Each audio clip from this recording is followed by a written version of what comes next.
যা তুমি হারিয়েছ তা হয়তো তোমার জন্য ছিল না, যা পাবে তা তোমারই জন্য লেখা আছে।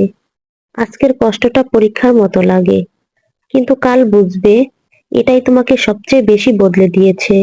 মানুষ তোমাকে বিচার করবে তোমার অতীত দিয়ে, কিন্তু আল্লাহ বিচার করেন তোমার নিয়ত দিয়ে।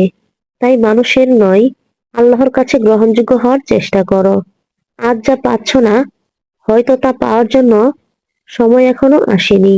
ধৈর্য রাখো। আল্লাহ কখনো কাউকে দেরি করে দেন, কিন্তু অকারণে দেরি করেন না। আমরা সবাই ব্যস্ত নিজের দুঃখ নিয়ে, তাই অন্যের কান্না শুনতে পাই না। কিন্তু একজনের অল্প একটু ভালোবাসা অন্য কারোর জন্য পুরো দিনের শান্তি হতে পারে। দুনিয়ার দৌড়ঝাঁপে তুমি ক্লান্ত হয়ে যাবেই, কারণ এই জায়গা তোমার জন্য স্থায়ী ঘর নয়। আসল ঘরটা হলো আখিরাতে। সুতরাং এখানে নয়, সেখানে সফল হওয়া সবচেয়ে বেশি জরুরি।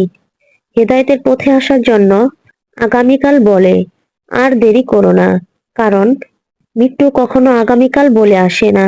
আজই বদলে যাও আল্লাহর জন্য। হয়তো এটাই তোমার শেষ সুযোগ। গুনাহ করতে করতে মন কালো হয়ে যায়, কিন্তু একটা তওবা পুরো মনটাকে আবার আলোয় ভরিয়ে দিতে পারে। তাই ভুল পথে যতই তুমি দূরে চলে যাও, ফিরে আসো। আল্লাহ তোমার জন্য অপেক্ষা করছেন। কখনো কি তোমার মনে হয়েছে নামাজ ছাড়া সবকিছুই ঠিক আছে, কিন্তু মন শান্ত না? এটাই হলো আল্লাহর ডাক। তোমাকে তার পথে ফিরার ইশারা করছেন। সবাই দুনিয়া বদলাতে চায়, কিন্তু কেউ নিজেকে বদলাতে চায় না।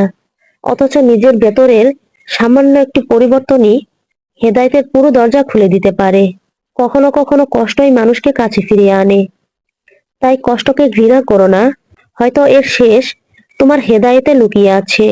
মানুষ তোমার অতীত দেখবে, কিন্তু আল্লাহ দেখেন তোমার আজকের নিয়ত। তাই বদলে যেতে দেরি করো না। হঠাৎ একটা সিদ্ধান্তই তোমার জন্য যথেষ্ট। নামাজ শুধু এবাদত না, এটা মানুষের ভেতরে অন্ধকারকে দূর করার একটা শক্তি। একবার মন থেকে পড়ে দেখো, হৃদয় কতটা হালকা লাগে। মানুষের ভালোবাসা বদলে যায়, কিন্তু আল্লাহর ভালোবাসা কখনো বদলায় না। তাই মানুষের জন্য নিজেকে বদলিয়ে দিও না, আল্লাহর জন্য বদলে দাও। দুনিয়া হাজার ব্যস্ততার মাঝে যখন আল্লাহকে ভুলে যায়, মনটা ভারী হয়ে যায়। কিন্তু একটা সিজদা পুরো বুকটা হালকা করে দেয়। তুমি যতই ভুল করে থাকো, আল্লাহর কাছে ফিরে আসার দরজা এখনো খোলা। মানুষ বিচার করবে, কিন্তু আল্লাহ ক্ষমা করবেন যদি তুমি সত্যি সত্যি ফিরে আসো। মানুষের কাছে শান্তি খুঁজে খুঁজে ক্লান্ত? তাহলে একটু সিজদায় মাথা রাখো। দেখবে যে শান্তি খুঁজছিলে সেটা সব সময় তোমার রবের কাছেই ছিল। হেদায়েত কখনো জোর করে পাওয়া যায় না, এটা হলো আল্লাহর উপহার। তোমার হৃদয় যদি সত্যি খুঁজে, আল্লাহ সেই হেদায়েতের আলো পৌঁছে দেবেন।